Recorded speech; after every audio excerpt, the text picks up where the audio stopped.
Chopping it up from the 914. It's your host, Jacob Cooperman, talking about stuff he probably isn't qualified to. Strap in for a podcast filled with rambling hot takes and generalizations, all encompassing and all for you. Welcome to the show.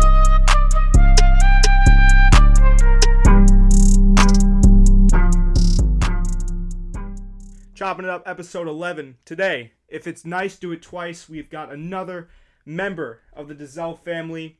Having Max on the show. Actually, last episode, we have his brother now, a man that's very passionate, a man that, if you know him, needs no introduction. We have James Dezell on the show. Thank you so much for coming on, an intelligent man. What's going on?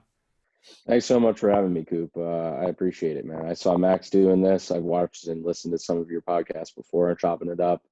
Really enjoyed the content that's been put out there. So I was excited and asked Max, honestly, if I could be on the show. So honestly, it's a very exciting thing for me to be a part of. And I wanted to thank you for having me. So Yeah, I appreciate it. No problem. Is the thought ever kind of crossed your mind that you've wanted to do a podcast or something along those lines? Because I remember I was talking with you on actually when I was over the other night, like you have a way about you where it's almost you kind of you can captivate a room where you start talking and then it's like you don't even like you realize that you've just been listening for 30 minutes and you haven't said a word. Like that's the type of just ability you have to pull people in. Have you ever thought about doing podcasting, radio? I know you're a very knowledgeable guy in general, but you know, you could talk politics, you could talk sports. Has that ever kind of crossed your mind? I appreciate you giving me such a compliment like that. That's very kind of you in the first place to give me such a resounding and nice compliment. For me personally, I think I've never really expressed an interest in podcasting in particular. I think that it wouldn't necessarily be something that I would be bad at. I've been able to talk to people naturally. That's just who I am. I'm a very outgoing and social person. And I think that anyone that knows me kind of knows that that's kind of how I operate. You know, I'm not really afraid to talk to anyone or go out of my own way to reach out and meet some new people. And, you know, I think that that's just always been a part of me. Like I was saying, I don't think that for me personally has been ever something that I've thought about applying to podcasting in particular. If I ended up like going to that route, you know, if I maybe gave it more serious thought, I could potentially see that it could be something down the road. But for me at this time now, I just graduated from Maryland about a month ago with a BA in government and politics with a minor in history.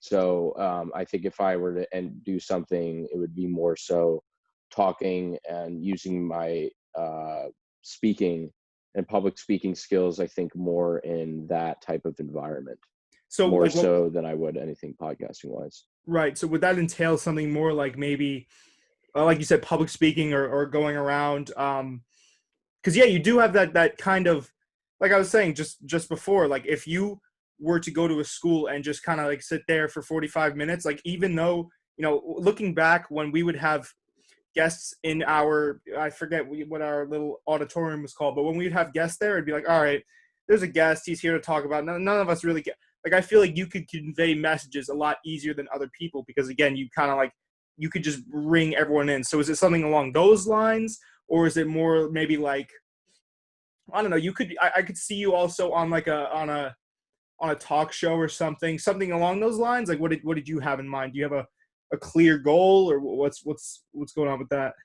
I mean, goals I think can change and adapt over time. I think that's natural, for different people. I mean, obviously in this unprecedented time to go out of your way to like get, jobs and stuff. I had a couple offers before this whole pandemic happened. Obviously it's a shame that it didn't necessarily end up working out given the circumstances. Nothing to do with me, just the uncertainty of the times and just what a crazy time that we're living in. But I know that I'm not only the only one in that boat, and I know that there are plenty of other kids that just graduated just like me that are facing this uncertainty.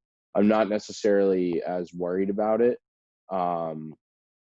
I don't, I think that it will bounce back eventually, and I don't have like a lack of confidence in myself. So I'm excited for, kind of whatever future awaits me. But in normal circumstances, to answer your question, if everything had worked out well, my dream scenario for me as of now would be working for a Democratic congressman or woman.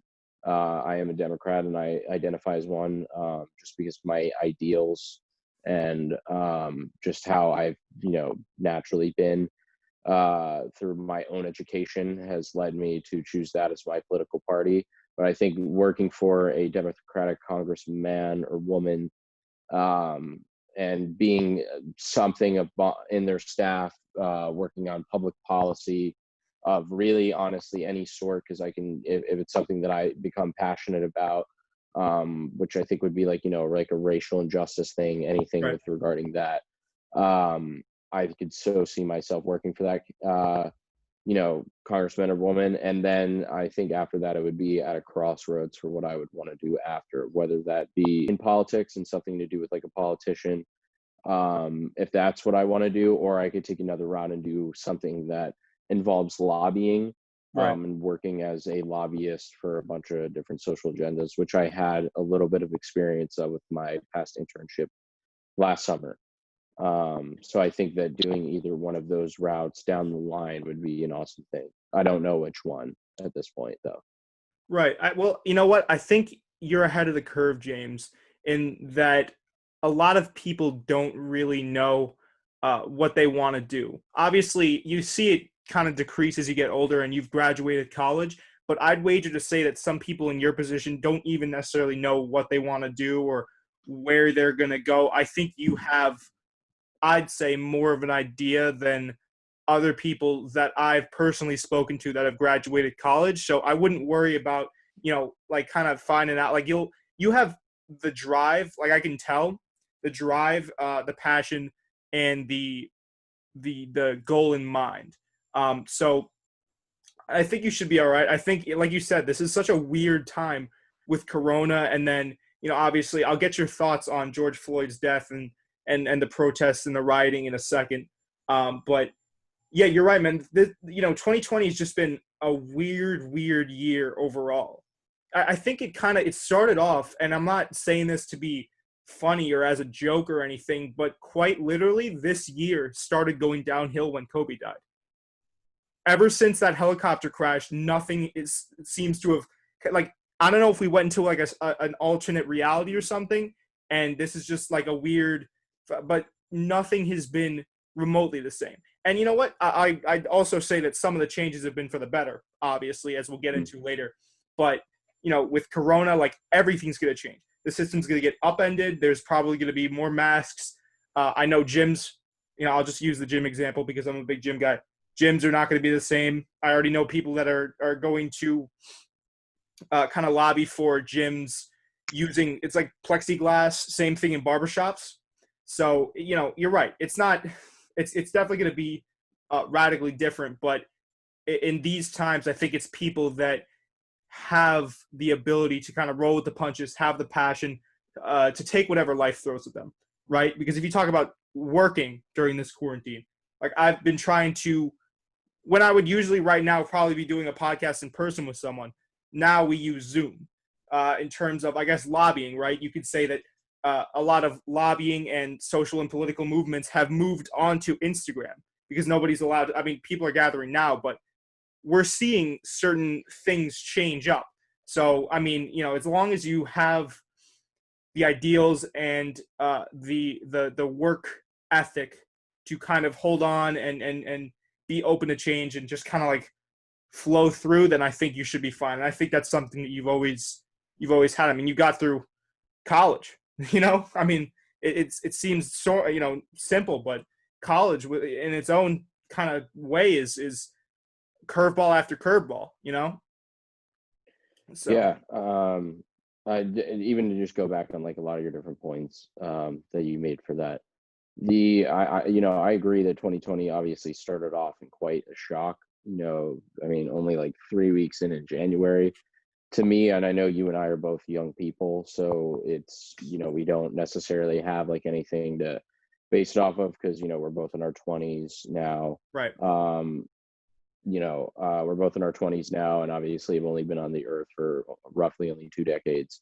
But the only death that I think could compare to his, at least like in terms of shock and just everyone just being overwhelmingly like, wow, would be the death of Michael Jackson in 2009. It's like the only one that I remember having that much of a shock value.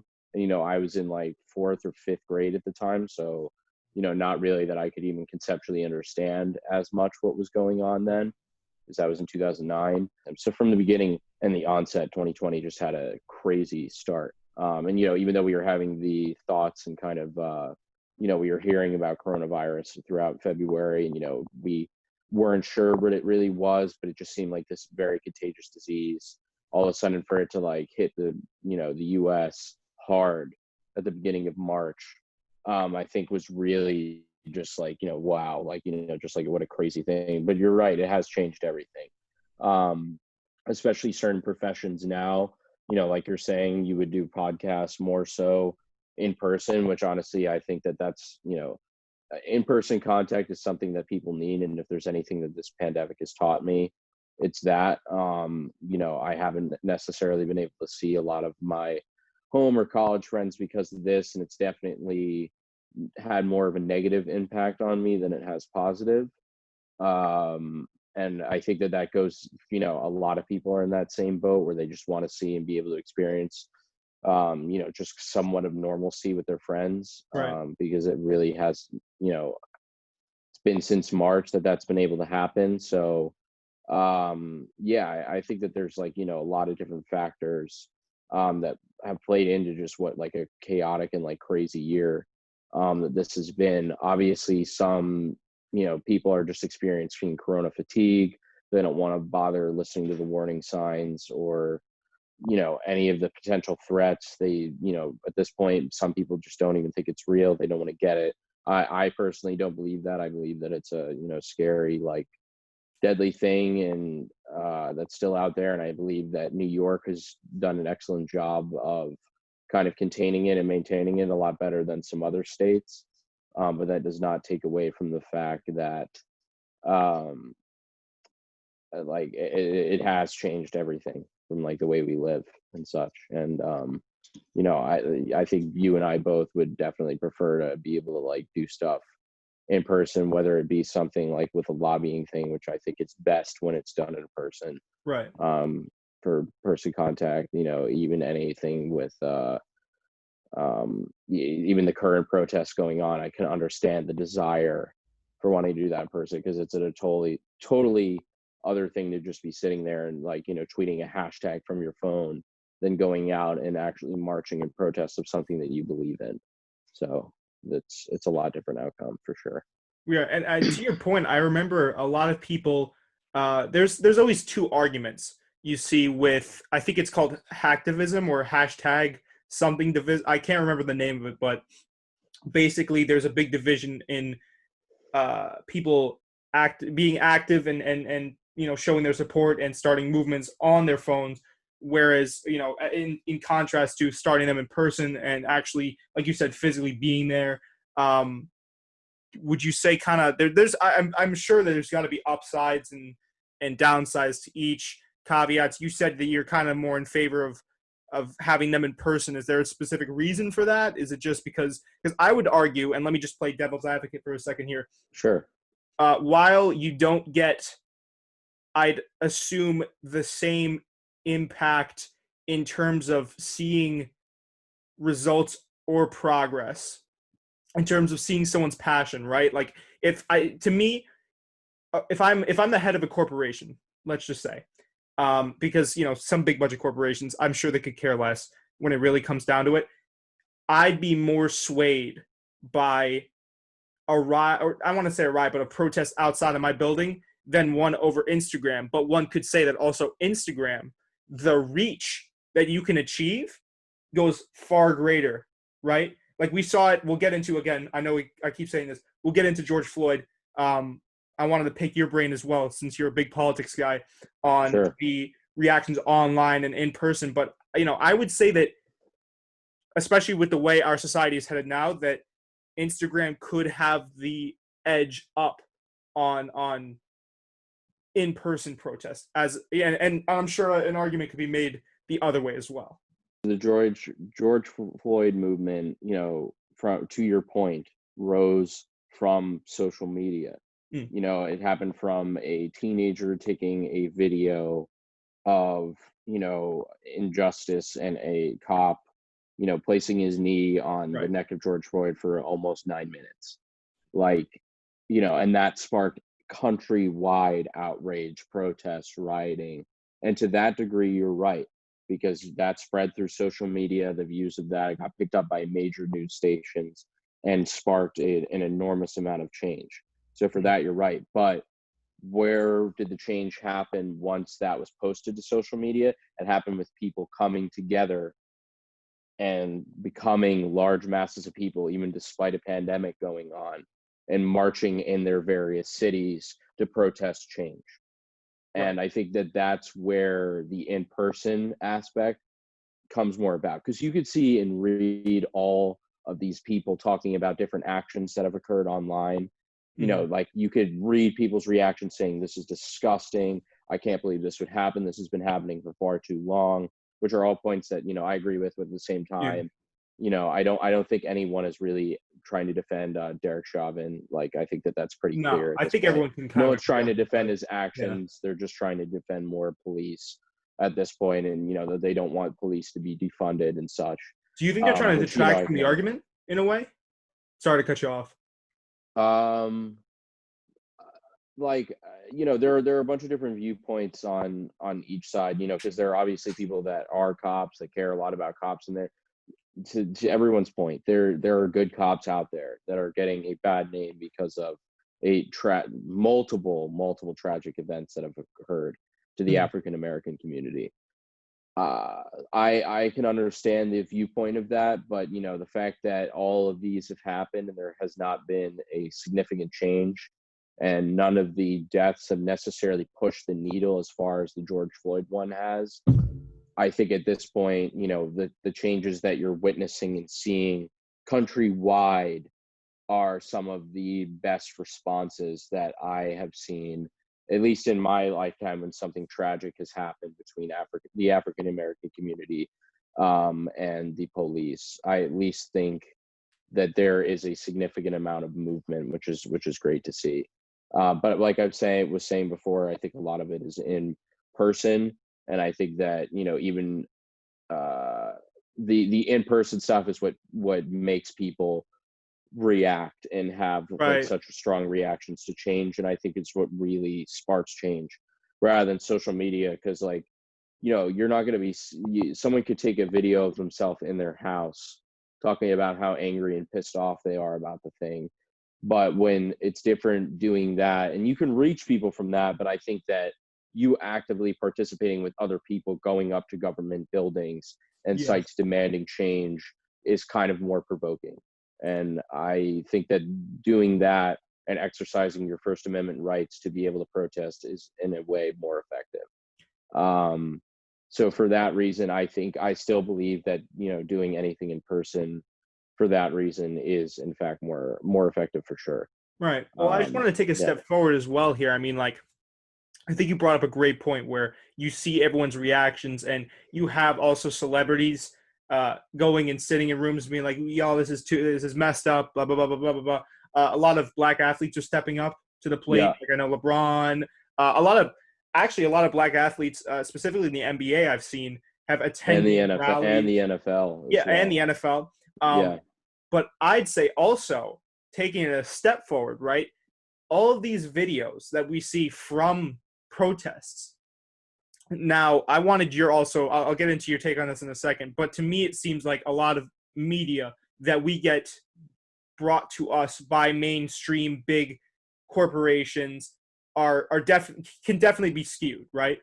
yeah, I'd say where we could get or have the best chance of getting some actual unbiased content would be through videos of, like you said, reactions to stuff that's happened at the protests. Like I remember, I'll use a recent example. It was a 70-year-old man that got pushed over, right? Like, we saw that occur, and we also in turn got people's reactions to that. So it goes again, like, hand in hand. And I guess you could, in a way, like, make it would just keep on going up and up and up and up. But yeah, I mean, I agree with you. I think I was just trying to play devil's advocate a little bit, but I think Sure. at the end of the day, it really comes down to getting out there, getting, because I'll be attending the Iona rally this Saturday. Yeah. But it's really about just, like, getting out there more than anything. You know what I mean?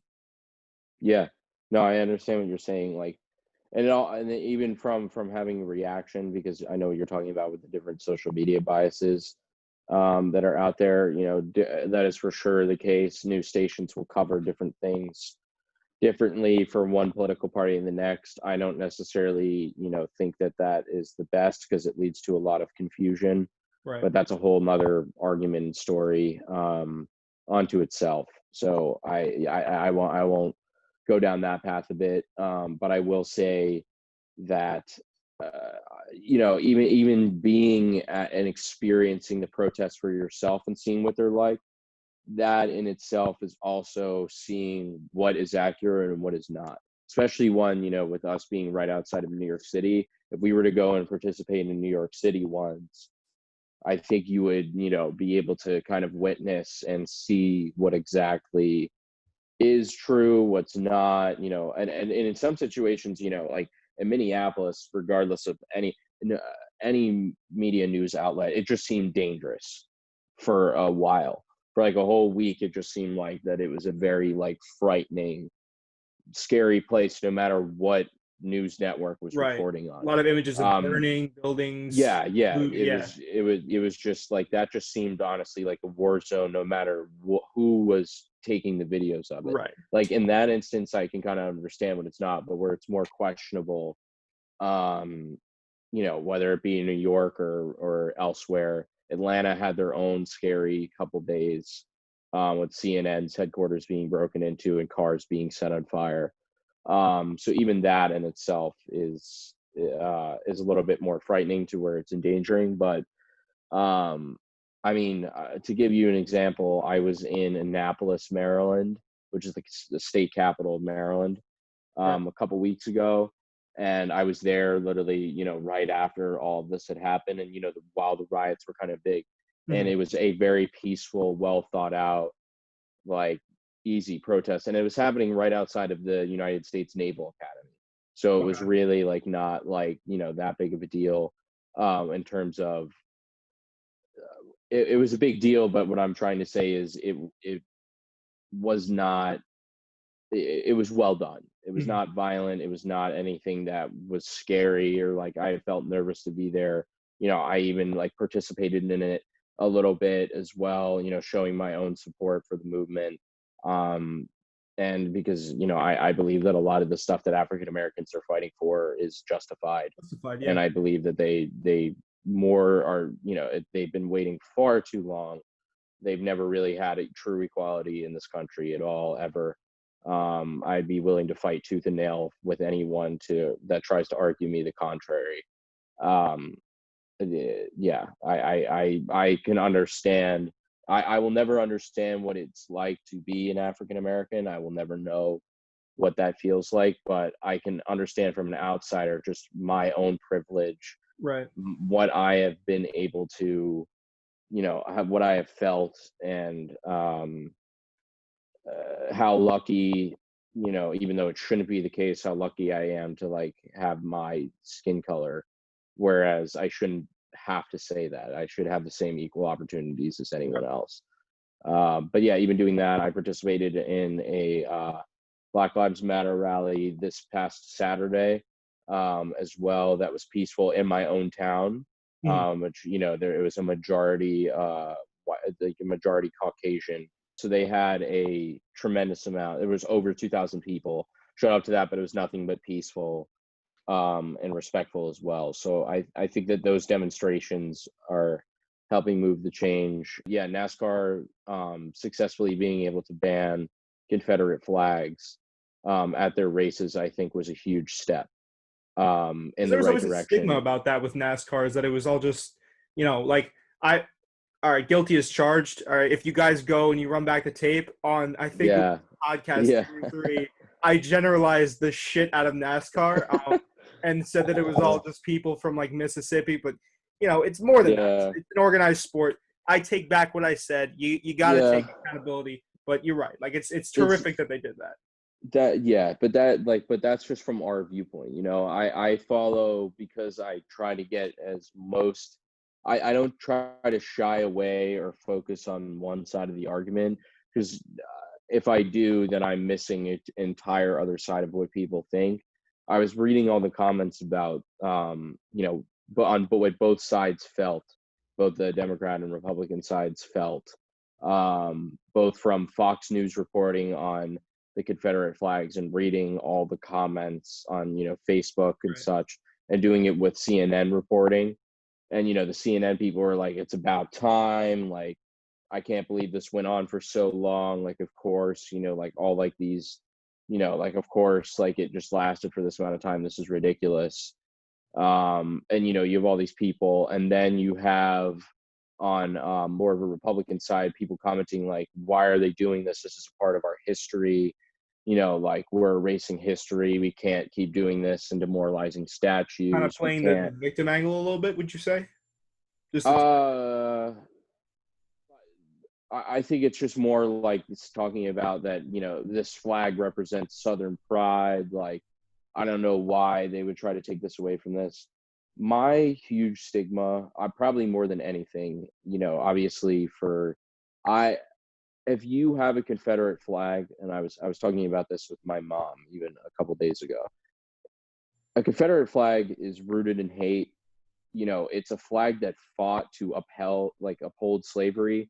I Mhm. don't think that it's a Southern pride thing. I will never be someone to believe that and focus on that sentiment, because even if you have a Confederate flag, not only do I find it racist, but I also find it un-American, because you are supporting a flag of a group that literally tried to divide the country in half, Ooh, interesting.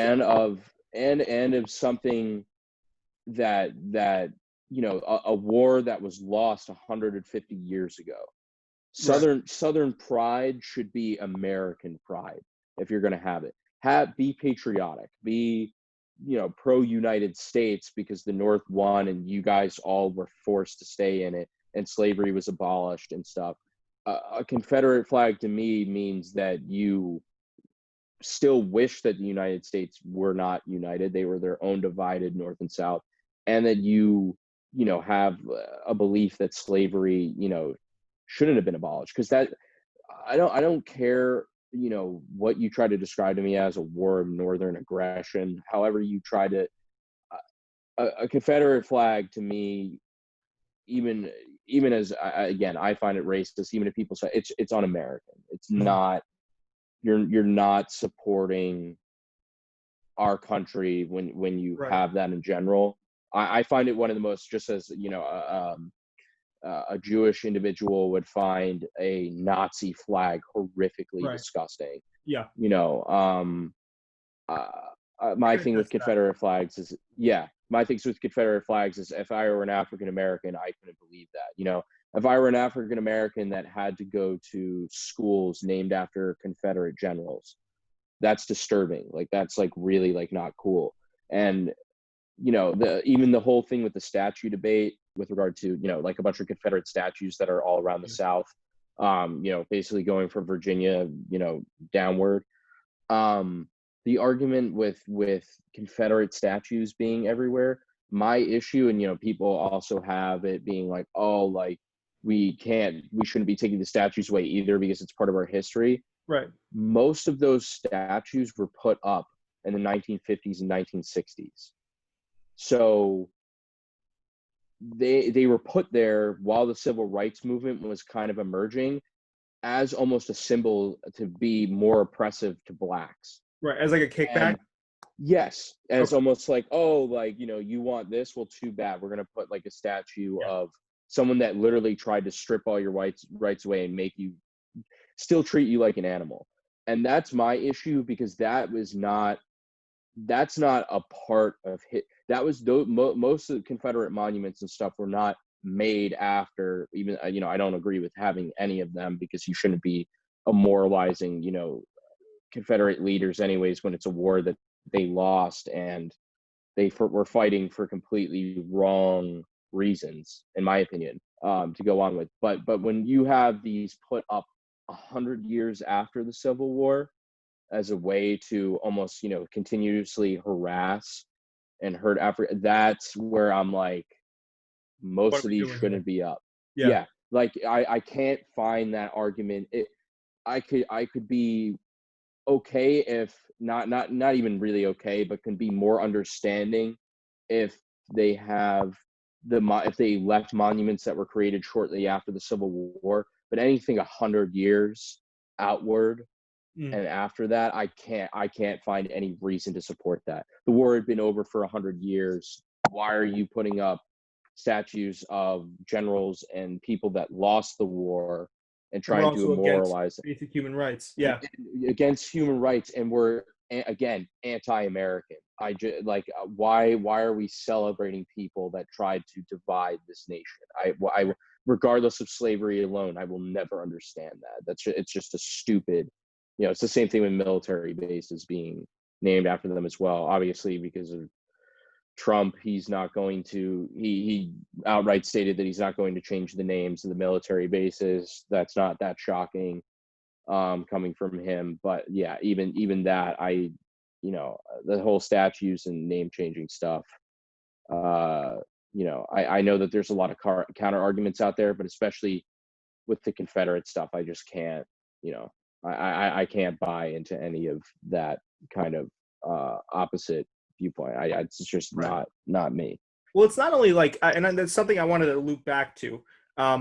It's something with you, right, where it's your opinion, but I feel like you're also just such a, like we were talking the other night about racial inequality, right? And a part of this whole movement is to get people with privilege, white people, like you were explaining this to me. The African American community is basically letting out like a cry for help, like, hey, like white people, please come use your privilege and help us out here. Like we need your help to elevate. They need us regardless of anything. Right. And one of the best ways you can do that is to get educated. So I owe to you a lot of my education, because when we were sitting on that patio and when you were talking, I learned a lot more than I have in I don't even know how long. And even like sitting right here, like now, I've learned a great deal, because I didn't even know that, not even necessarily know, but I didn't think about the notion that having a statue up of Robert E. Lee could be considered unpatriotic because it was trying to divide. Like I didn't even consider something like that. So it's going to take people like you. Because, most people focus on it. I didn't mean to cut you off, but most people look at it as even the racial issue, which it is, which I fully agree with and notice it as a racial issue. But I will also, again, go and argue that it is also at the same time not patriotic. Right.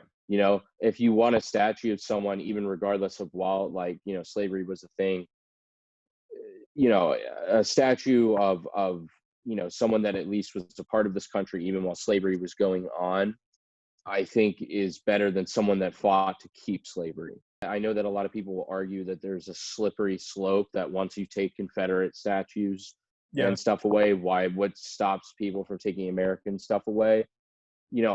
Again, the argument also with Confederate stuff, to me at least, is, why are you trying to keep, a history of alive that promoted racism, promoted separatism of the U.S. You already can look at it enough and read it in a history book. Why do you need to almost glorify these people that fought, and kind of were un-American in that regard? So, I mean, that again, a lot of people have not necessarily taken the patriotic take at Confederate monuments and statues. But for me personally, I also look at it that way, also because of when they were put up. Right. Like I was saying, 100 years after. Why? Like I get it if it's right after and you're like, oh, we lost, whatever. I still don't even believe and agree with that. But if you're doing it 100 years after, which is when Right. most of them were put into place, that's just like, that's not okay, in my Right. opinion. In regards to that, like what I was about to say was there's a lot of misinformation out there that you get fed, I feel like. And we need people to step up, help the cause, that are well informed, can inform others, people like yourself that can really just not only inform people, but also kind of sway their opinion by, like you always said, that you needed two sides to an argument to make a cohesive argument for yourself, which is something I believe in, right? It's something that I think is important when you want to get someone over to your side. Don't use, I guess like a good term would be like hate rhetoric, right? To try to sway someone, just bring them over to your side by kind of saying, hey, look, not only is this Robert E. Lee statue racist, but if you look at it like this, it's unpatriotic. And then they say, wait a second, maybe it is, blah, blah, blah, blah. And that gets the cogs turning. So then that's what I was saying. Like it's really good to have people, and this is why partially I wanted to give you a voice today, not only because you're a really great No, I friend of mine. appreciate that. Yeah, no, I think you have a lot that you can teach, and a lot, like your brother that was also on the last podcast, go check that one out. He said that you have a voice that can change the world. I definitely believe that. I think you have the tools to do so. I think you have the voice to do so. And I think you're a person that, even like sitting with you here,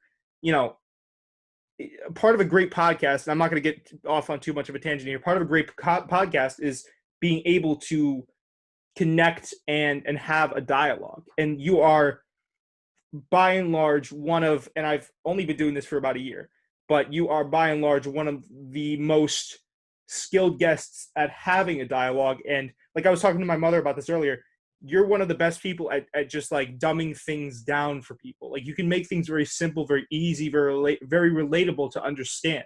So, I mean, I think it's important that, you keep on going, and, like you said, it's just the African-American community needs our help, and it needs us to step up to the plate, to realize our privilege, to realize our biases, and go and kind of like full step on the gas to change.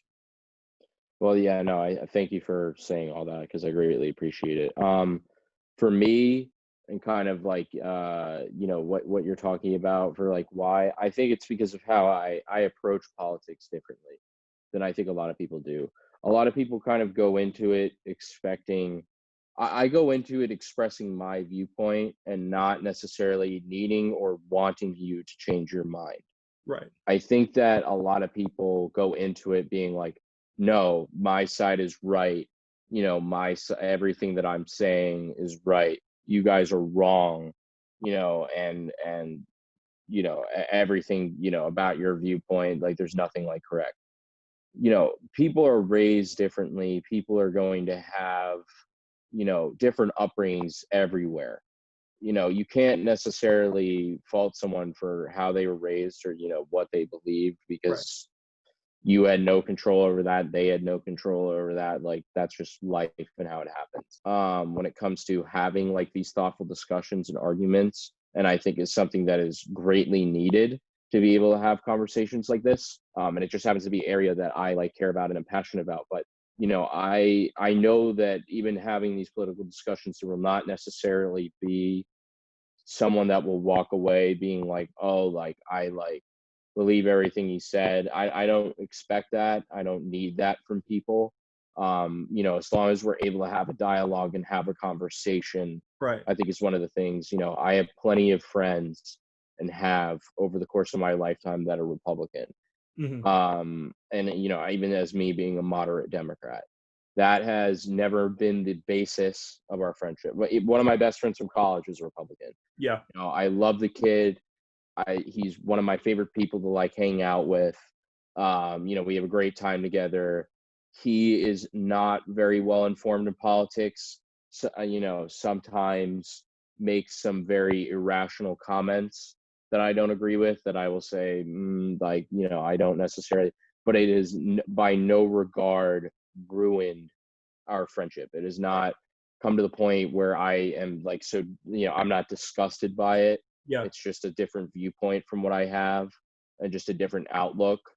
But I can still recognize that he is a great friend, a great person, as I have with any of my friends that might lean to the conservative side. Because just because they believe in a certain value and beliefs that you don't doesn't mean they're wrong.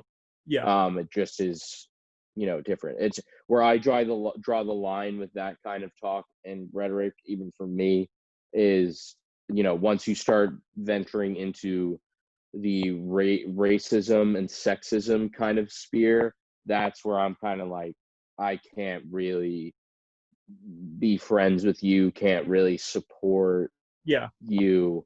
And they continue it. It's one thing if I, like get into something with them with that, again, usually I am very like respectful of the conversation, but I will limit my own interactions with them and kind of just be like, Yeah. Just no, yeah. yeah, like I just don't want this. I don't need this. This is not someone, Right. if they have these opinions, this is not someone that I value nor want to be friends with, which thankfully a lot of my Republican friends are not,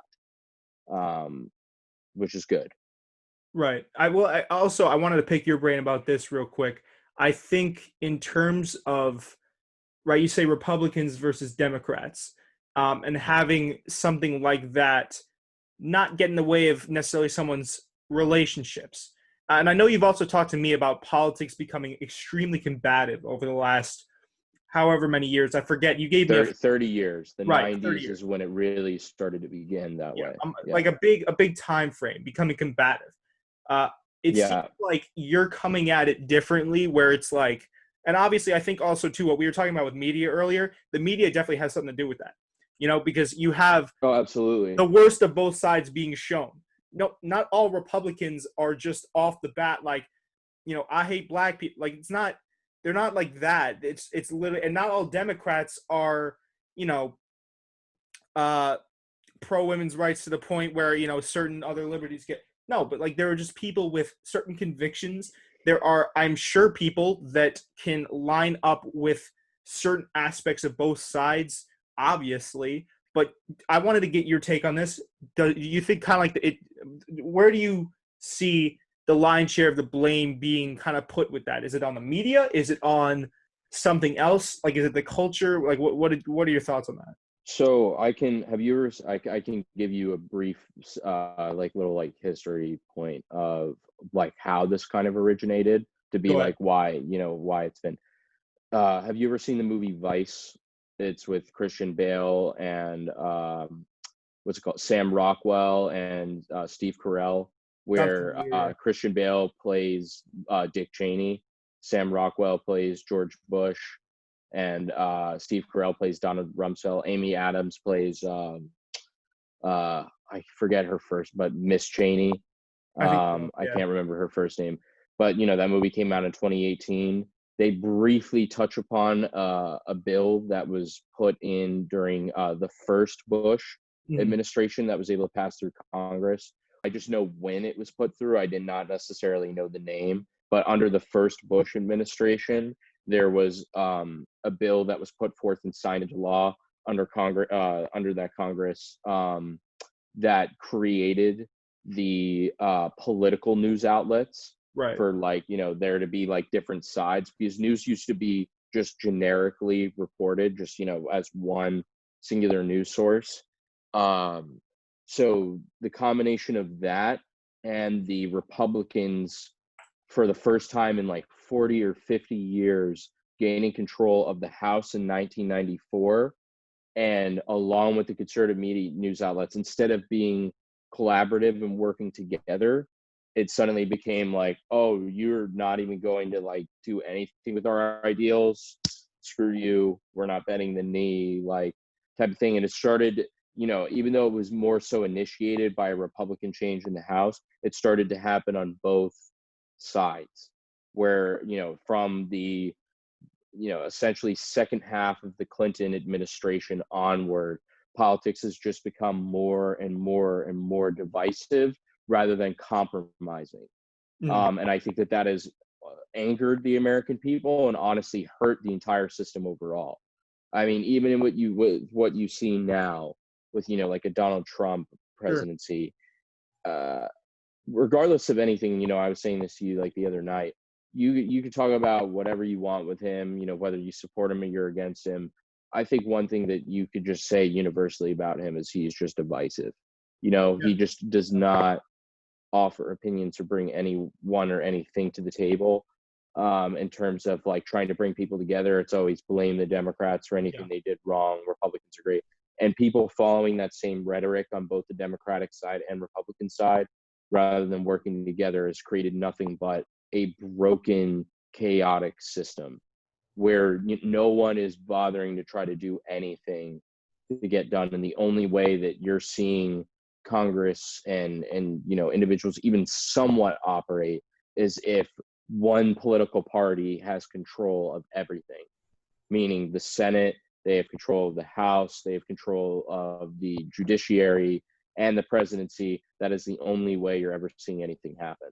You know, Trump went from 2016 to 2018, had Republican everything. He was able to get the Tax Cuts and Jobs Act passed, which is why you see all these corporate taxes being lower and changed and so on. And, you know, that was his major like landmark legislation.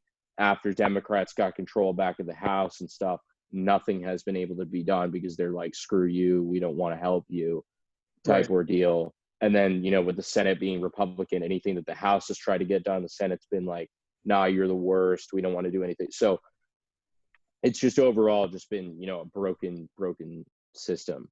And I only think it will be fixed if people decide, and there has to be a systemic change and just a overhaul to where people are willing to compromise and actually get things done rather than being so uppity. And you know, I'm not blaming either. I'm blaming both political parties. There's war all both around. sides. Yeah. Oh yeah, no, it's horrific. There's just partisanship through the yin yang, and I'm unless like, you know, there are more people that I think believe and think like I do that are willing to have the talks and conversations with other members of other political parties, I can't really see it breaking. Right. Well, that was going to be my follow-up question, was where did you see this the trajectory of that scenario going and how likely you thought it was to occur? But it doesn't seem. If Trump wins again on November 3rd, I can only imagine another 4 years of that. Even if Biden wins, I think that you're going to see a you know, a pissed off and upset other side. It really like it will take someone, I think, honestly, like an outsider that's not this political system. Someone that's considered an outsider now is honestly like more of, you know, like representative from New York. She's a socialist, right?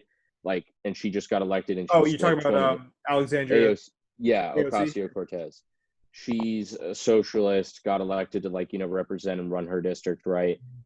And like, but she's very popular within her own district. She's only 30 years old, but she's pushing not necessarily for working together. It's almost just like an extreme socialist leftist agenda that some people obviously are really about and think that it's great and enjoy. But like, if that's considered the new face of politics and the new brand, then my way of compromising seems to be only drifting further away. Because if you have people that are moving further left, then all of a sudden you're going to have people that are moving further right come in, to the point where it's just going to be extremes coming at one another, which I don't think would necessarily be good for anybody. You think it would just kind of be like the tables turning in a way? Like if AOC kind of gets into a position, it would just be like literally what we see now, except on the other side? Or would it be something different from that? Yeah, I mean, because you could kind of almost look at the Republican Party. I mean, they used to I don't know like how much you know about this, but the Tea Party Republicans, which like Senator Ted Cruz of Texas is part of that. Right. And was, kind of like went into office under that in either 2008 or 2010. I can't remember correctly. So at some point, there was a whole new wave of Republicans that happened under the early Obama administration. I want to say it was 2010 because that's when Republicans got control of stuff, that they were just all, like they were like the extreme right wing, Right. stuff, where like they were like that version. Now you're seeing it more from a Democratic side with like an AOC coming in now that Trump's presidency has happened. So this is kind of like what I'm talking about, with it just being like what is Rubber going, like, band. yeah, literally. Yeah. It's like, oh, so now we have these crazy people, crazy people on the right wing that are, even more conservative than we've ever seen before. Now we're starting to see that on the left side. Right. And it's like, what, like, it only seems to Going be on. drifting further. Yeah. And I'm saying this as a moderate Democrat. I can, even though the socialist aspect and, socialists are technically on the same side as my political beliefs, and there are some aspects of socialism I definitely think should be a thing, like universal health care. Everyone should have that right, whether it be provided by the government or private. You should have a choice on whichever one you'd like to do, which I know Joe Biden is definitely for. But like when it comes to like socializing an economy, that's not necessarily my wavelength. That's not Right. something I necessarily agree with, where I would honestly agree more so with a little bit more conservatively economically, for sure. And kind of just, a believer in more so capitalism, and people like having like their own kind of agendas and competitive drives, and businesses competing against each other. I'm more for that personally, which is where I would disagree with the socialists. But yeah, it will be very interesting to see if there becomes more of an explosion with the radicals on both sides, which would make this whole political system even scarier, Mercury. Yeah. and more dangerous, to the point where I really wouldn't think that anyone would be trying to achieve anything. Interesting. So A bleak yeah. outlook. Guys, on that note, I know that's a bleak note, but we're gonna go to break real quick. Yeah. I got an ad to do. When we come back, Sure. we're gonna be talking about sports. Sure. Big Pat's guy over here. All right. I want to pick his brain about TB going to the Bucks, how that offense gonna play out. Big Maryland fan, as you can see on the screen there. I want to get his thoughts on Go Terps. Go Terps. I want to get your thoughts on the MLB coming back, NHL. More on that in a moment, but I will see you guys in a second after this little Cooperman ad read. All right, see you guys in a sec. So, guys, you want to be successful. You want to have the podcast of your dreams. You want to make money off of this. Well, I can tell you firmly that the best way to do this is Anchor. I used to be on Buzzsprout, the Voldemort of podcast hosting services, he who shall not be named. I switch over to Anchor. I have the ability to get connected with sponsors, to be making money off every episode. It's great. It's simple. You don't have that weird cancellation thing after a month that Buzzsprout does, where, one day all of your podcast episodes are gone. It's simple. It's easy. It's intuitive. All my friends that are into podcasting use it. Guys, it's simple. Go check out Anchor. All right? Trust me. If you're trying to make it in the business, it's the route to go. Wish I had started out that way. All right, guys. Back to the episode. So I'm just going to warm you up here with the end of a dynasty, the end of an era. Going out with a bang, Tom Brady throwing a game-ending interception in what I believe was the first round of the playoffs, or the wild card. Yep, divisional round. You're right. Yeah. Yep. No, you are right. No, sorry, wild card round, because Patriots were third seed, Tennessee sixth. Well, right. I just want to get your thoughts on the entirety of that season, going out with a bang, obviously. Your thoughts on Tom Brady with the Patriots. Obviously, I feel like anyone that even somewhat remotely knows sports will have a huge amount of respect for the Patriots doing what they did in a league where there's a cap, where there's cap space, and obviously have respect for Tom Brady as an athlete, have respect for Julian Edelman, have respect for Gronkowski and his time there, have respect for, obviously, the coach, So what were your thoughts as a lifelong Pats fan on Belichick, on Brady, on Gronk? Like, give me your entire just the rundown of that time for you, and then how it ended. What went down with that? Sure. So yeah, you started it off saying the end of a dynasty. I don't believe it's over, personally.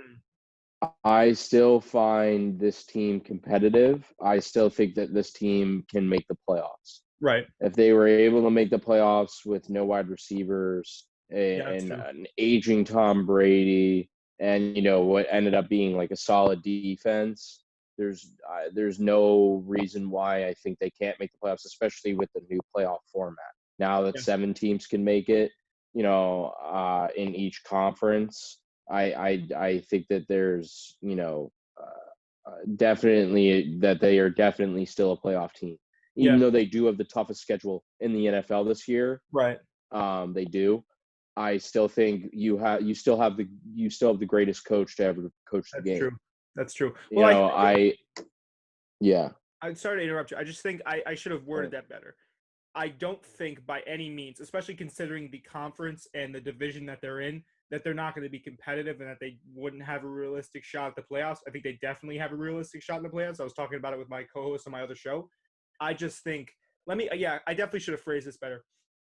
The Tom Brady Patriots, as we knew, are Yeah, gone. it's over. Yeah. Yeah, but go Yeah, ahead. the Sorry, I past didn't mean to get 20 No, no, no, don't worry. Yeah, the past 20 years of you just seeing Tom Brady is over. yeah. So here's what I could say about that. I mean, my brother is a diehard Tom Brady fan. Mm-hmm. Um, loves him more than anything, and Right. wants him to absolutely light it up in Tampa. As a Patriots fan, I have nothing but admiration, respect, and just utmost and awe of what Tom Brady has been able to accomplish. Mm-hmm. And no one will ever be able to do what he did.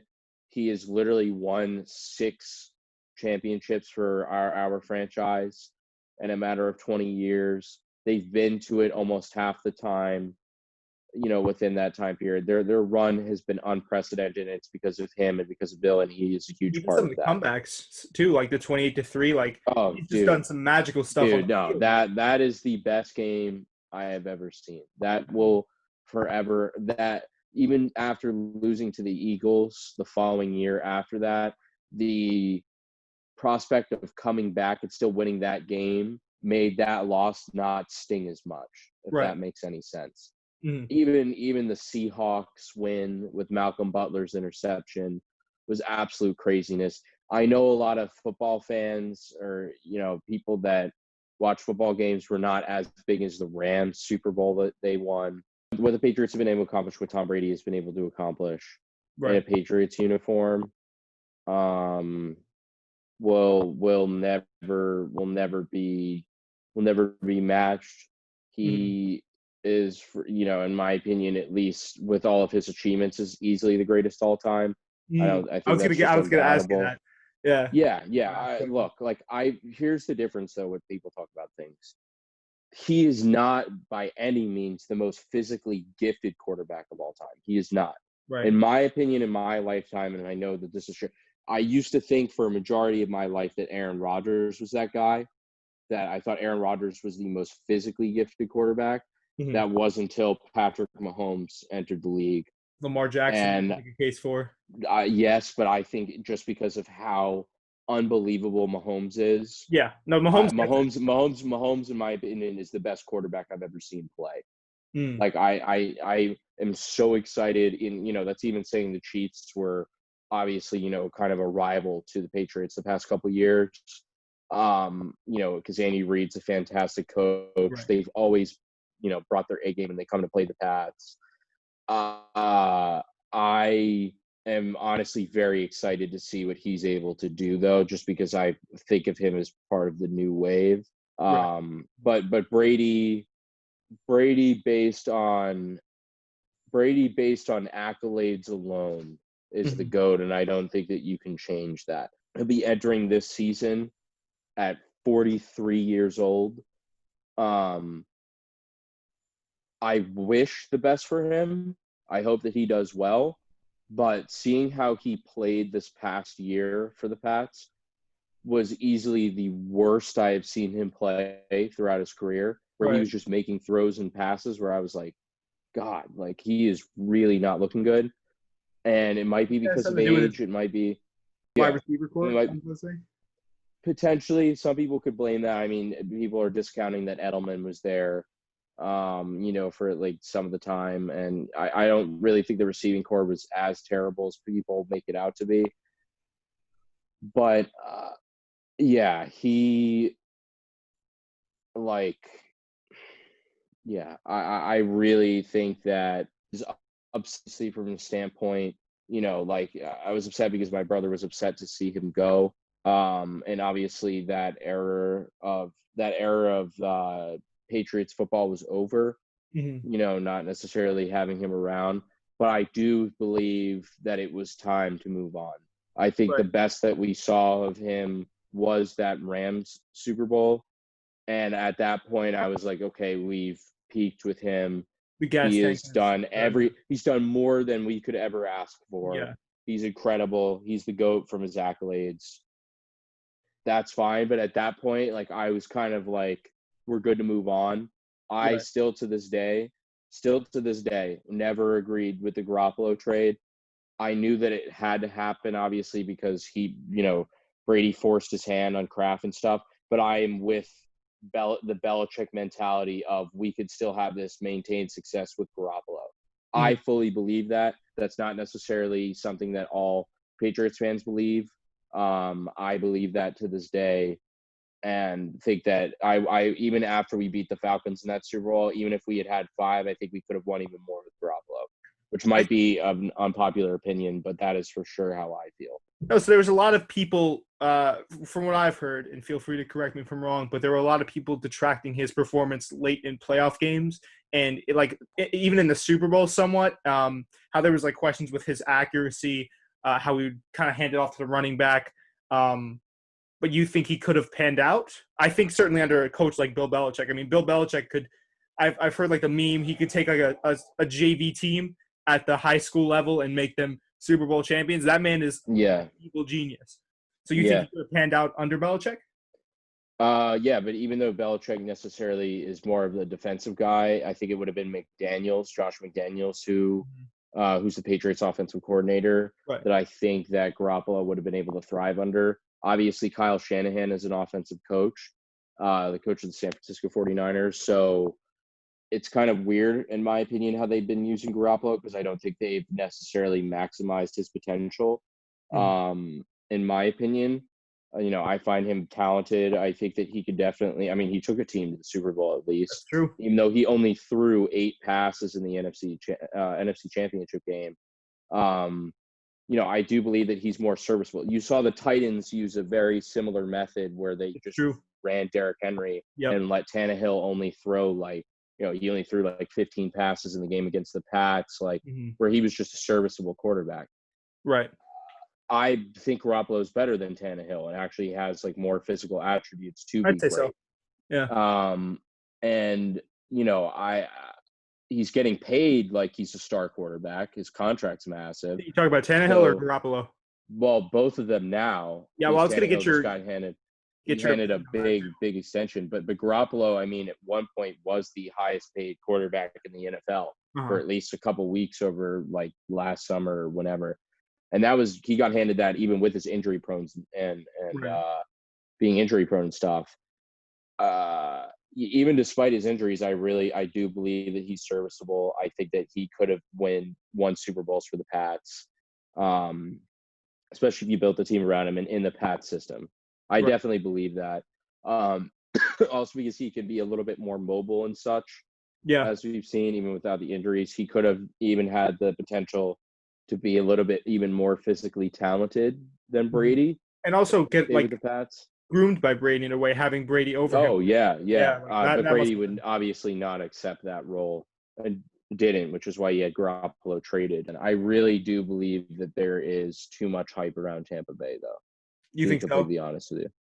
They will be at most a playoff team, Hmm. and I can't see them being anything farther than There's that. so many other, Personally, like, so much more talented teams, though. I mean, I think. and the I agree. NFC especially. Yeah, The yeah, NFC, big time. is a slaughterhouse. Even teams that were on the playoff bubble last year, like the Right. Philadelphia Eagles, their entire team was decimated by injuries. You're Mhm. going to have their entire team coming back and being healthy.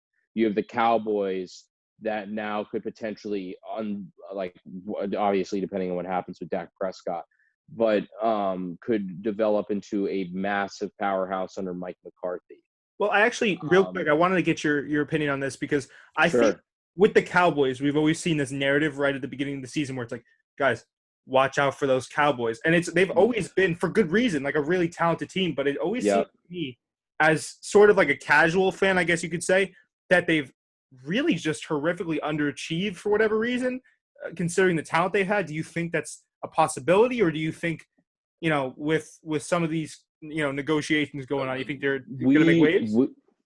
We for the past 8 or 9 years have only seen Jason Garrett's Cowboys, Right. and just what Jason Garrett, which I mean, he necessarily wasn't a bad coach, but I do believe that a lot of those teams under him underperformed. Mm-hmm. We don't know what the Mike McCarthy Cowboys look like. That's true. This could be the explosion that they needed, the much needed change to bring them to where they need to be with all the promise that they have. I mean, even adding CeeDee Lamb in the draft, like, oh my God, like that The offense. kid is so filthy. Well, not even, dude. That offense in itself is filthy. Yeah. You can't. You have two premier wideouts. Ezekiel Elliott is top 5, like arguably top 3 running back in the NFL, hands down. Again, they had to get their stuff with Dak figured out, but How they do you have feel a about great Dak? defense. Dak's a good quarterback. He's good. Uh-huh. I have no question about that. And obviously, as a 4th-round pick, he has proved everything. Right. He's proved to be better than expected and advertised. Mm-hmm. And I think that what he's done has been very respectful. Even with him not holding out last year and saying, no, I'll play under my deal, he's a very respectful guy. I can understand from a personal perspective, because he did all the right things, why he might want to demand the money that he's looking for, which is around $40 million a year. Yeah. Which would beat Russell Wilson's mark by like $5 million annually per year, which would be crazy. I don't believe that he's worth that. Patrick Mahomes, in my opinion, is the only QB that you could argue that is worth that, just based on the physical. I mean, Patrick Mahomes has won MVP. Patrick Mahomes has won Super Bowl MVP, arguably in a game that he might not have even won, but he's won a Super Bowl in literally only 2 years of being a starter. 3 years in the league, but 2 years of being a starting quarterback. He is tremendous. I think that he deserves money like that. Yeah, he's the most talented quarterback I've seen in my life. I'm so excited, just as a football fan, to watch him and see what he does. He will be awesome. And I'm like very excited for like the future of Patrick Mahomes. Dak is good. Obviously under McCarthy, Dak could be even better and get there, and he could be elite. But when the Cowboys' first deal was offering around 33 a year annually, I was like, that's great. They offered him in the most recent one 35. Right. I think that is like that's a great deal, and that honestly might be overpaying him a little bit too much. But like, I agree with the Cowboys' perspective. As much as I like him and think that he, is like a good guy and an upstanding character, he is not worth that. Right. That's just how I feel. I've been kind of curious about this. Are the Cowboys still in this cap crisis that I've been hearing about last season? I know they stripped some of their heavier contracts this year. I think it was, God, forgive me everyone listening if I get this wrong. They stripped the Amari Cooper. No, Amari Cooper's still on the team. Yeah, no, Amari Cooper signed a 5-year, $100 million deal. Oh, you know what? Never mind. Yeah. The exact opposite of what I said. But I feel like they had to let Byron Jones go, who ended up getting paid by Miami. So Right. now Miami has the most expensive secondary in the league. Uh-huh. So they have two great safeties in Xavier Rhodes and Byron Jones. That was one of the big pieces that the Cowboys lost. But besides, I mean, they've paid what's it called? Smith, their linebacker. Vander Esch is a great linebacker that just had a outstanding rookie year campaign. That defense is still stout and solid. They still have DeMarcus Lawrence in the line. That's the thing about the Cowboys. They have an incredible amount of talent. So I still think that they will be a playoff team for sure under McCarthy. It will just be interesting to see if he'll be able to bring them back to the promised land with all the talent. Which, if everything works out the way they do, I think the Cowboys could be, a Super Bowl team. But at least they're a playoff team. That team is too talented not to succeed. Right. I'd even argue that even if the deal with Dak didn't get done, they would still be a playoff team with Andy Dalton, in my opinion. They just have too many weapons. And Andy Dalton, at least, is a serviceable quarterback that I feel like would be okay. Yeah. Well, he always struck me as kind of like, he's a decent starting quarterback. He's not anything too special. You know what I mean? He's nothing crazy. He also got a bad rap because he played on the Bengals. You think that had something to do with it? But they had him for a long time now. I mean, it's coming up on, I want to say they had him for like 9 years, something like that. And he brought them to the playoffs a couple times. That was the thing about Marvin Lewis coach teams when he was the coach there forever. Before Zach Taylor finally became, their new head coach, they would always make it to the playoffs and lose in the first round. That's what the Bengals were. And they could be a great regular season team too, and that could still happen to them. For whatever reason, that just happened. Marvin Lewis coach teams. I think Dalton, because the Bengals' talent declining, Marvin Lewis's coaching kind of aging a bit, and just how that ended up working out. Obviously, they fell apart, and Dalton's time there, just kind of was like over, especially with a new coach coming in. But by no means do I think, I don't think that he's necessarily a horrific starting option. If you needed to play him, because Dak didn't, I think that he'd be better than a decent amount of other people at that position. He's a quarterback that has brought his team to the playoffs a couple times. I think that's in a way an accomplishment. So in itself, sure. I mean, I just want to switch gears for a second and pick your brain about this past NFL draft. How each of the teams fared. I know obviously the standout in this draft was the Green Bay Packers. I can get your thoughts on that in a second, but like overall, what would you rate? Like if you had to give, I'm trying to think of the word, the consensus rating for all the teams and how they drafted, what would that be? Your letter. It's funny though because drafts are the most unpredictable thing in the world, especially in the NFL. You just have no idea what's going to hit, what's going to miss. As a Giants fan, From I know. injuries off the field issues, just everything. Being a Patriots fan, the Patriots they had a first round pick, of course, in classic Belichick fashion, traded back into the second round and got Kyle Duggar with their first pick, a safety from a D2 school that's also a special teams guy. Get a guy that necessarily wasn't, on everyone else's draft boards as being that high, but it's a Belichick thing. I don't have a lack of faith in him, and I think that he'd be fine. I was not upset with how the Pats drafted.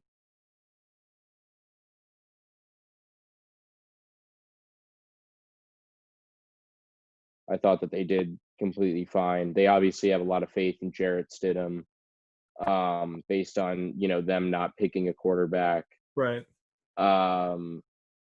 Which is fine to me. We'll see what Stidham does and if that will be the case. But the Packers. Everyone's been talking about it. What that signals is just not a belief that they can win with the current team they have now. Right. Even with Rodgers in there. Yes.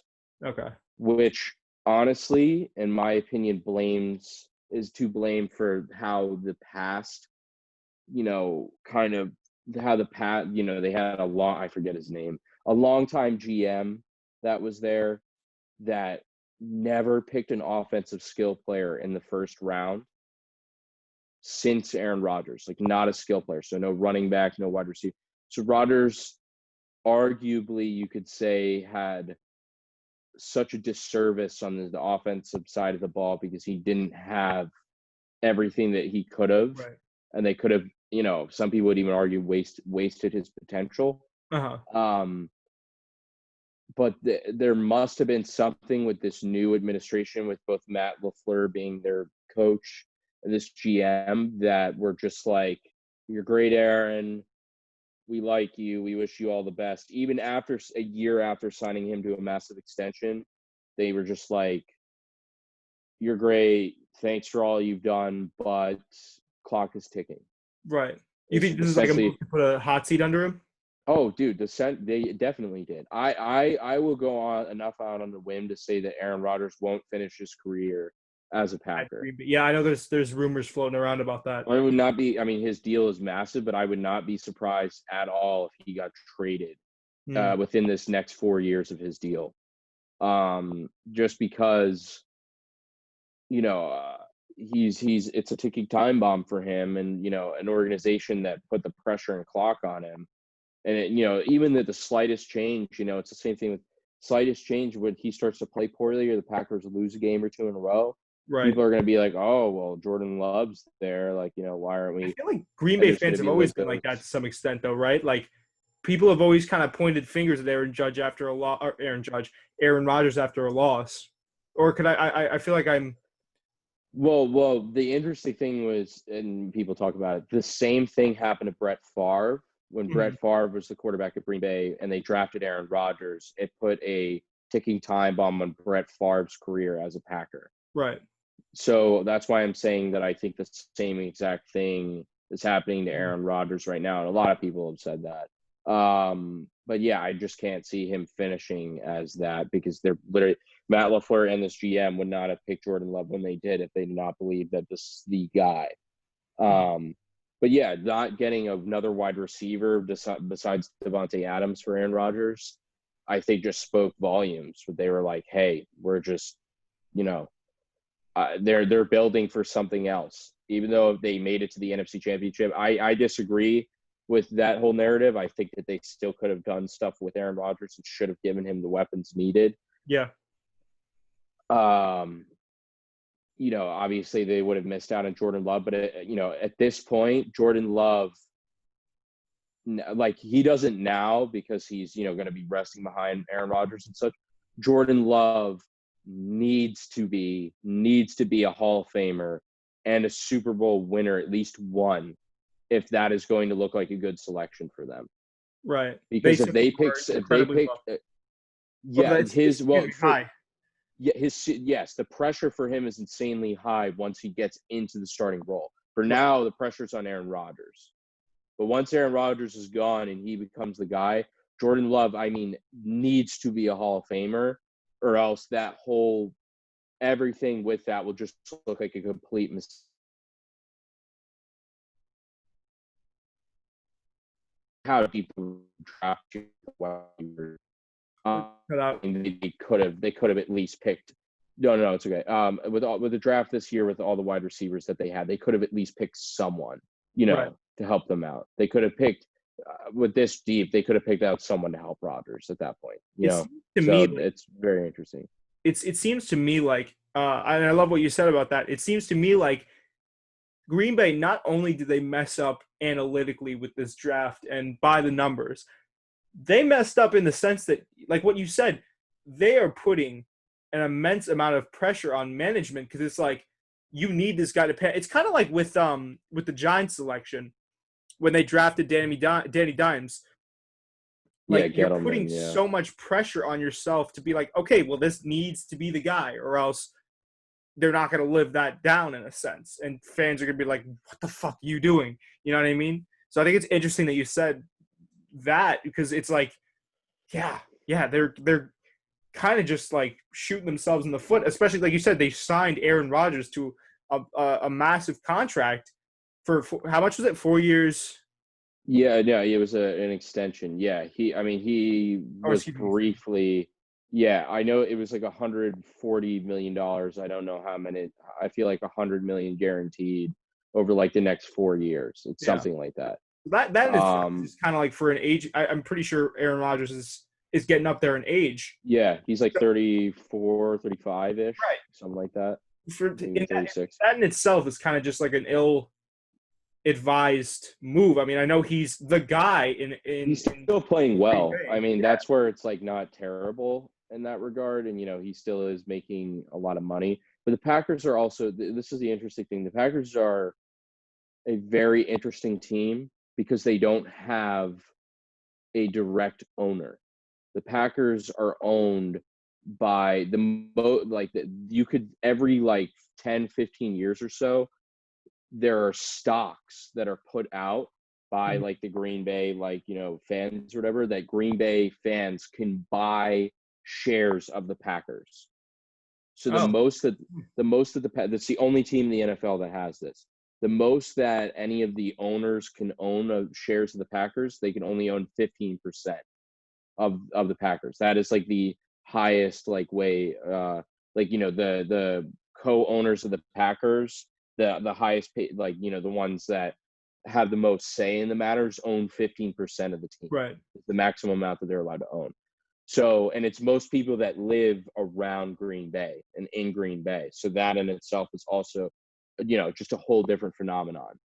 Um, that's why, with like their management stuff, it's not necessarily like, they were happy to get like a Matt LaFleur, get like a different GM and stuff. But yeah, it just is for them to go out on a whim and say, get Jordan Love over having skill players when we just got to the NFC Championship, let alone drafting another running back in the second round when they have Aaron Jones Mm-hmm. already. It's kind of like where was the wide receiver? Where was Especially in a draft class that's dominated by wide receivers. that was so deep? Like, where was, the outlook and, trying to help all of this, Yeah. trying to help Aaron Rodgers now when you're literally a team that made it to the NFC Championship. There just seemed like a weird, almost like rebuild mentality from them when they weren't necessarily falling apart. Right. It's just, yeah. But like I said, the pressure for them to succeed, like for Jordan Love to succeed once Aaron Rodgers is gone, is immense. Or Yeah. else like LaFleur, again, I can't remember the name of their GM now, but those guys, will He'll live be in under the axe. infamy in Yeah. Green Bay. You're already seeing that happen with Kevin Pace, the Bears general manager. He every day is haunted by the fact that he picked Mitch Trubisky over Patrick Mahomes and Deshaun Watson.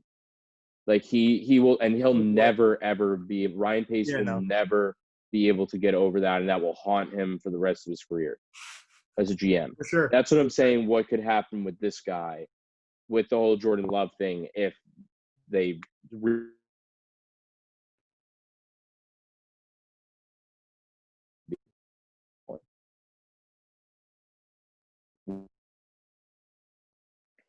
I think it froze again. Yeah. Yeah, but yeah, no, I concluded with just that. Okay. Yeah. I mean, Yeah. no, for sure. I think, like you said, I think we could both agree these guys are going to be in some shit if they, if this goes south in any way, say in any way, shape, or form. I'd say even probably if the Green Bay Packers, I don't know if it's really realistic to say if they're not a playoff team, but say if they go below 500, it's the end of Green Bay. You know what I mean? Not the end of Green Bay, but there's going to be some trouble. Yeah, no, yeah, I again, I can't see them getting that much worse. Like, I still think that they could be a playoff team. I don't think that they'll go as far as the NFC Championship, though, because I felt like other teams in the NFC got better and they didn't really necessarily improve. They just were either stagnant or maybe got a little bit worse. Right. I mean, I also thought that I thought that Matt LaFleur was a little bit overrated as a head coach. Still kind of feel that way. He had a great season, don't get me wrong. But I think it would take, if he did another successful campaign, then I think that would prove me wrong. But I think that he got lucky in a lot of instances this past year that they were in. I believe that he kind of got lucky in some of the instances that he was able to win games. Packers were not by any means blowing people out of the water most games, aside the game that Aaron Rodgers went off against Oakland and just torched them. Which was like his only like crazy game of the year. That was like classic Aaron Rodgers. I don't necessarily think that he and Rodgers pairing is the best, which is part of the reason why he was so happy with Jordan Love and so on. But I still think that he has a lot to prove. The Packers as a team, it will just be very, very interesting. But Jordan Love, out of easily the quarterbacks, I would argue, out of all the quarterbacks in that draft, easily will have the most pressure to succeed. Yeah. Especially late, like Joe Burrow, nothing, in my opinion, nothing is expected of him this year. Especially like he's for the Bengals. That's why he's entering a second year coach, a stint with a second year coach. The worst team in the league that's in a tough division. With teams like the Browns, Steelers, and Ravens that you have to play twice a year, like that's going to be really hard.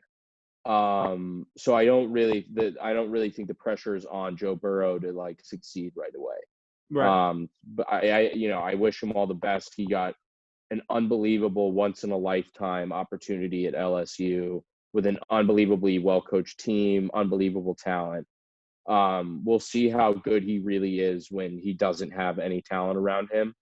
But hopefully, from Bengals standpoint, they'll be able to build it up. But Jordan Love more than Herbert, more than Tua, more than Burrow, in my opinion, easily will have the most pressure to become something if you're going to step in the shoes of Aaron Rodgers. Yeah, especially in those circumstances as well. Yeah. All right. Well, I guess we could kind of change gears real quick over to NHL. If we want to talk about NBA returning, both of those playoff formats, how you felt about those. I was interested. I guess I'll start with the NBA here because I know you're more of an NHL guy. I'm both. I like both. Yeah. It's not bad. Yeah. There was with the NBA, I know they expanded the Western Conference seeding to 13, right. Yeah. I thought that was interesting. I think realistically, the only two teams within that, I think it was like a 4-team expansion or 5-team expansion, like you said, from the East, which is just, there's the 9th spot for the play-in. It was, the teams included were the Pelicans, Blazers were already in that spot, and then it was the Spurs and not the Suns, but it was the Pelicans, Spurs, Blazers, and Memphis. The Grizzlies were definitely there. Right. Yeah, Memphis are in the 8th spot, I think, actually. Excuse me. They are. Yeah. Yeah. But we're also the Suns being there. Yeah. Such. I think it's interesting. I think realistically, the Blazers with this like 8-game regular season would stand the best chance, in my personal opinion, of coming out on top. The Grizzlies are a young team, sure, but do they really have enough to get up to that point and even go up against the Lakers in a first-round matchup and win? Definitely not. I'd love to see playoff John Morant if he gets there, but obviously I think we could both agree that the Lakers would take that matchup. Yeah, like realistically, sure, I feel like most of the teams within that expanded format have interesting storylines to them, like the Pelicans with obviously Zion, Memphis being an interesting young team with John Morant. The Spurs are always consistent. They have Popovich. I feel like Popovich is a great coach and that he could take a team like the Spurs that necessarily could be like a fringe playoff team and kind of edge them into the playoffs. The Spurs. That's a crazy. I mean, the Spurs have made the playoffs my entire life. Right. That's Yeah. crazy. Like the Yeah. last time that they were in the playoffs was like 98, Yeah. or that they weren't, or 97, something crazy. Were Right. like the last time they. So, yeah, I mean, what Popovich is one of the best coaches to ever like coach the game, and they're incredible. I think so. But the Spurs. I honestly think they won't make it this year. Especially, I don't know if you saw the news. I don't know if you saw the news with the Spurs that LaMarcus Aldridge will not be returning. Yeah. He's one of their big pieces. So that's, kind of concerning for them. So they're basically going to essentially ride on DeMar DeRozan to carry them. Dante Murray in a sense, yeah. Yes, yeah, which I don't think that's That's not going to enough. work out. Even despite Pop's, greatness. But if they don't make it, again, they're almost been like the Patriots of the NBA, where they have just, their dynasty has lasted so long, so many championships over, so many different decades in making it, that I really believe that the Spurs, wouldn't be the end of the world if the Spurs didn't make it. But yeah, I love the hungriness of the Grizzlies. The Grizzlies are great this year. No one expected them to pop into the eighth seed, especially Ja leading him the way that he did. In my opinion, Ja still deserves Rookie of the Year over Zion just because he's played longer and been serviceable. That's not to say that I think Zion will also be great, because I think he will. But yeah, I don't expect them to do much in the eighth seed this year. You think it's going to be them in the eighth seed by the end of that eight-game regular season? I just think that the Pelicans will need more time to gel. Yeah. The Blazers had the experience. I just don't know if they're as deep as the Grizzlies, personally. That's true. You can make that argument, yeah, for sure. Yeah, I mean, but the Grizzlies are young, they're hungry, they're eager, and I think that they're really cool. They're a cool team to watch. Cool team to root for as well. Yeah. I mean, I think that they might take it this year, but for years to come, the Pelicans are going to be a scary team to look out for, just because of, I think even just Brandon Ingram and you look at the trajectory. And Zion alone. I mean, Brandon Ingram's my age. He's like only 22. Yeah. Lonzo Ball has increased marketably. Yeah. Lonzo Ball is just going to be like sick at dishing, and he's great like defending the 3-point range. That's going to be a very scary team in the future to look out for sure. From all that they were able to acquire in the Anthony Davis trade. So I would be worrisome if I were, the rest of the West once that happens. The Grizzlies can. Once you're talking about when the Pelicans kind of. Yeah, I mean, don't get me wrong. I think the Grizzlies will be even classic Grizzlies with Mike Conley, Zach Randolph, and Marc Gasol. Like, that was a gritty, feisty team. Yeah, I see almost like that being reborn with this Grizzlies team now. Well, I don't know if they'll necessarily ever make it to the show, but everyone will respect them for just their ferociousness and tenacity when it comes to how they play basketball. Yeah, I mean, everyone, when you look back, loves that old Grizzlies team with Zebo, and just because of how they were just like the slashers and gritty. They were gritty basketball. Yeah. They were a successful team for what they were a playoff team. Obviously they never reached it to the big game, but they were a very well respected, and people were fearful opponent. And I could see that being of this Grizzlies team. But yeah, in my opinion, at least, even going through the whole West, the Clippers are the team to beat. How LeBron has been able to adapt his game has been awesome to watch over time, and kind of letting AD take the reins of the Lakers at this point. And, I think it's cool.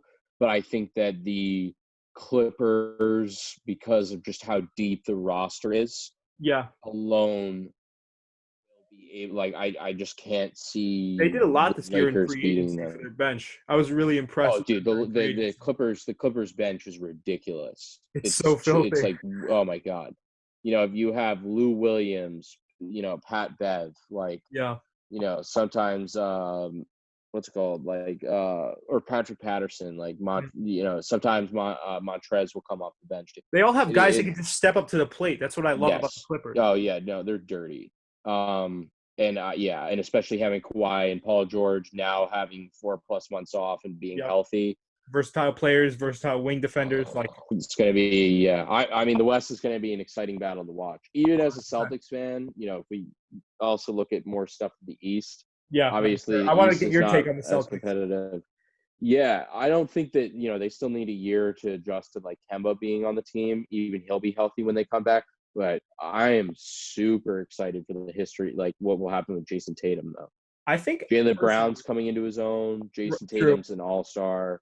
True. And he could be an unbelievable offensive talent. I don't think that this year will be the Celtics' year, but it is definitely, they're definitely starting to catch up to the Bucks. to the Bucks. Yeah. In my opinion, I can't see them overcoming them this year just because Giannis is a freak.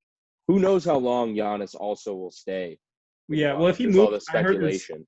Right. There's a lot of speculation he's moving over to the Raptors. I personally think that this year Celtics could be not even a dark horse pick because they're stealthy in their own regard. Yeah, they're the third seed right now. Yeah. Right.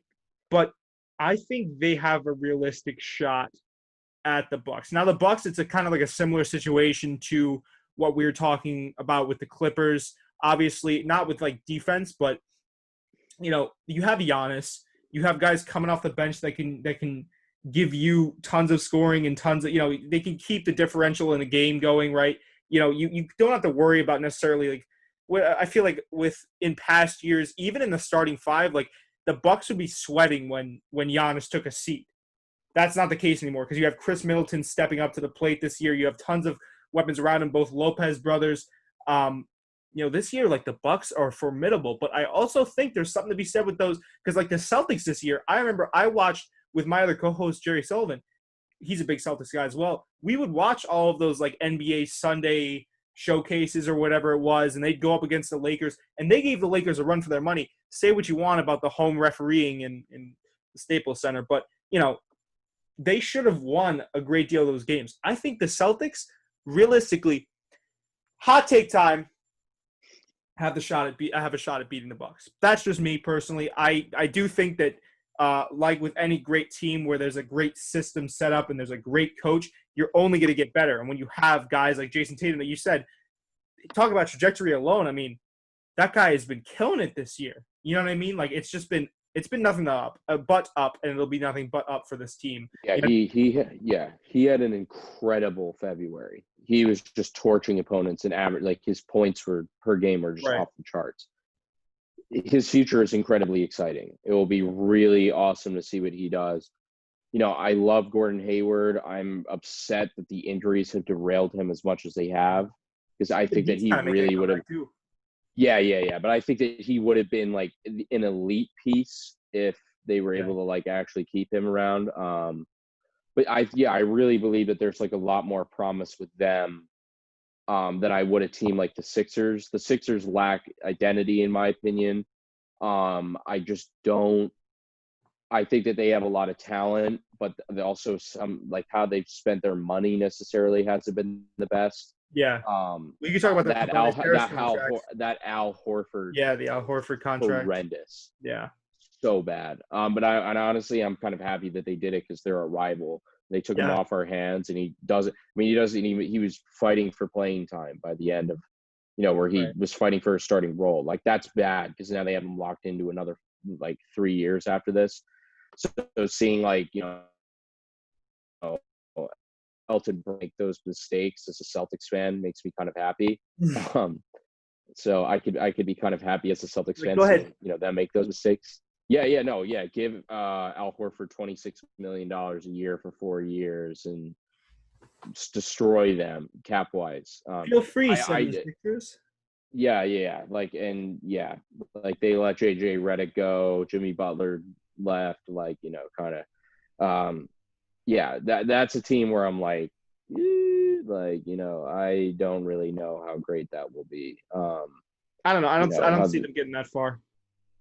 Especially, I feel like they'll probably play the Celtics. So yeah, I think that's the matchup. I think, yeah. So I mean, they'll both be healthy, and that'll be good. And the Sixers have had the Celtics number this year for sure, so that will be interesting. But on a neutral court in Orlando, we'll kind of see what happens. I think Celtics yeah, by scoring, just basically because, like you said, 76ers don't really have any shooting. Yeah, they're I think the Celtics have a very deep team. I think that they're a very talented team. I think Brad Stevens is a better coach than Brett Brown. The 100%. Celtics, in my opinion, on paper, should win that. Where the Celtics could run into trouble is that they win that, then Toronto would be playing the Toronto's scary. Nets. The Heat's scary. Yeah, Toronto is weird to me because I don't even think I think they're literally just a team that maximizes their potential. Yeah. Like the guys in their team, I think on any other team would not necessarily be like crazy. Besides Siakam, who's an animal. He really stepped up the plate this year. Oh yeah, he's freak. He's so good. But besides him, it's kind of like I don't know, necessarily who. Kyle Lowry's obviously been just a serviceable, great teammate, just a great glue guy for them. It will be interesting to see kind of, what they will evolve to, but I really am impressed with Nick Nurse's ability to maximize everyone in that. Fred VanVleet to Marcus Sol, to just maximize the potential especially of the coming people off on the that team. championship year too. Yeah, and where losing losing Kawhi, people are expecting them to fall off. That being where they are at second seed, no one I think it just tremendous job. Nick Nurse is great. Masai Ujiri is a great GM. Piecing together a roster like that, they're going to be a frightening team to watch for sure. So, all right. Well, I guess we can finally, with the last 15 minutes here, switch over the gears to our last topic. We've been going for about an hour 45. Didn't even feel like it was nearly that long, but right. I know you're a big NHL guy. Yeah. I wanted to get your opinion, your thoughts. Obviously, with this new playoff format, it's considerably confusing because, as you know, I was doing research for another podcast with a very special guest coming up the road.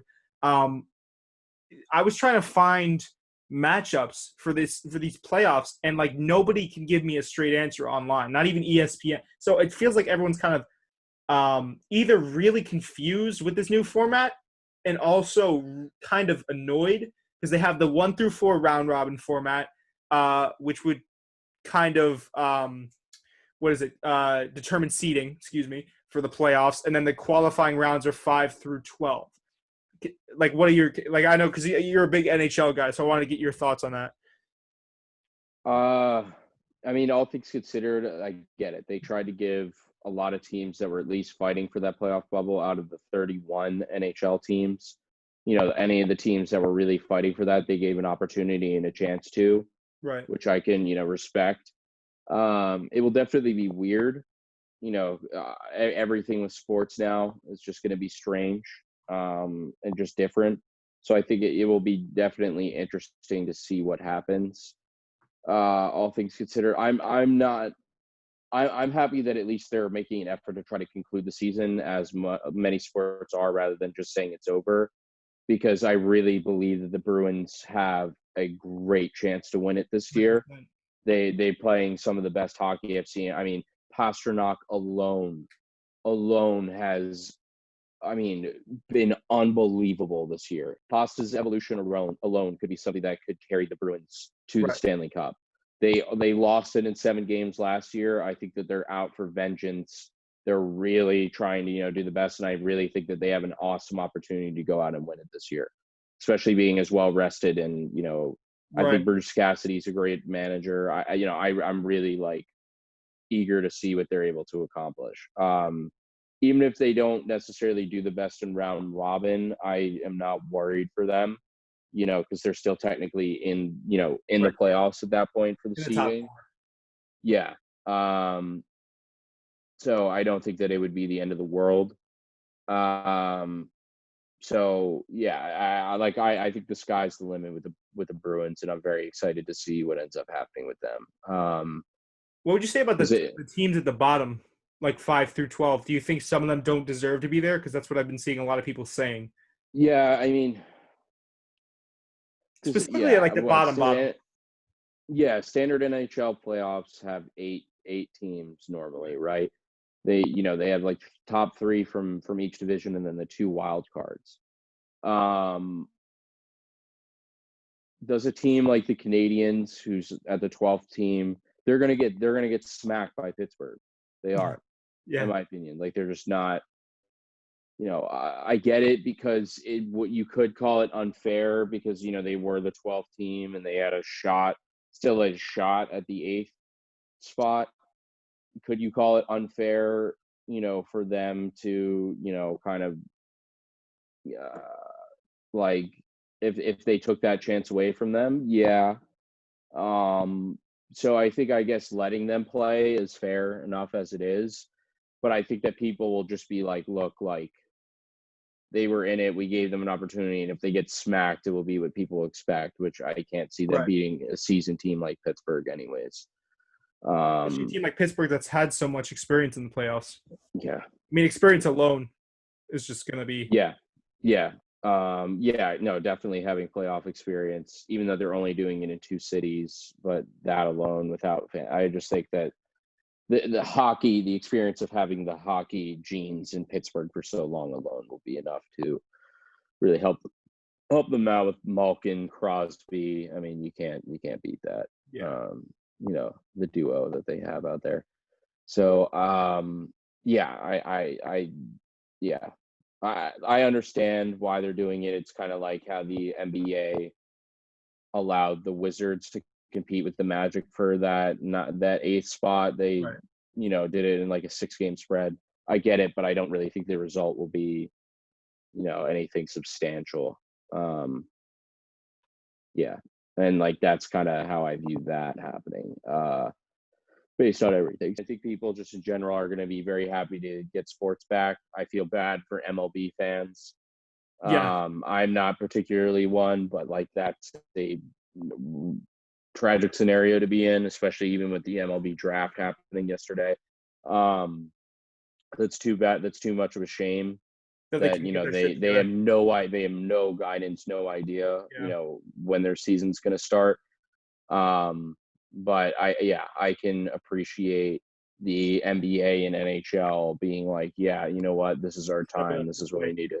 Well, it's really about them, like you said, stepping up to the plate, realizing that they have not even that baseball was really competing with the NBA and NHL in the first place, but stepping up to the plate and taking advantage of the fact that they're not going to have, I guess they'll be competing with each other in a sense, but like they won't have to worry about football or now we don't even know if they're going to be worrying about baseball at all. So it's definitely it's a go-getter attitude and smart on both the NHL and the NBA's parts to resume sports and to figure out a way, say what you want, like we were talking about with the way the playoff formats are run. It's a smart move. I think it's business-wise, it's a smart move. It's even having it at Disney, you know what I mean? So considering and obviously without fans, it'll be really weird. Baseball at least had most of July and August and September, August to themselves. Right. So, like that, and that's like in the heat of like the baseball season where like things are picking up, where like playoff things start to like come into play. Yeah. Now with the NBA starting December 1st, the NBA will be eating into that spot where only the MLB is going on. So that in itself will be very interesting. Yeah. Because now they're going to have to, when they're like literally the only sport on, I mean, preseason football is on them, but it's not. An MLB game is bigger than preseason football.